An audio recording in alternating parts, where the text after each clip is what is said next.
গণতন্ত্রের বিরুদ্ধে কথা বলার কারণে যারা আপনাদেরকে জঙ্গি বলে তাদের বিষয়ে প্রশ্ন উত্থাপন করেন, গণতন্ত্রের উপরে প্রশ্ন উত্থাপন করেন, এটা কতটুকু সামঞ্জস্যশীল, কতটুকু কর্মক্ষম সেই বিষয়ে প্রশ্ন উত্থাপন করেন, এইটা কতটুকু ফাংশন করতে পারে সমাজে সেই বিষয়ে প্রশ্ন উত্থাপন করেন। পৃথিবীর কোনো বিশাল জনসংখ্যার দেশে গণতন্ত্র এখন পর্যন্ত ফাংশন করতে পারে নাই।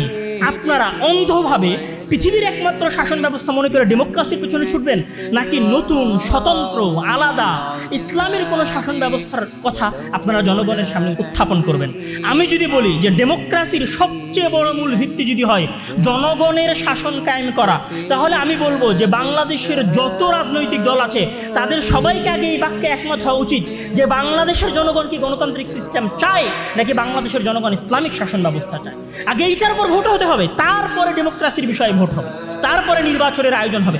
আপনি লক্ষ কোটি জনগণের মনের বাসনা কামনার কথা শুনলেন না, আর বলছেন যে ওকে বাংলাদেশে ডেমোক্রেসি কায়েম হচ্ছে মানে জনগণের শাসন কায়েম হচ্ছে।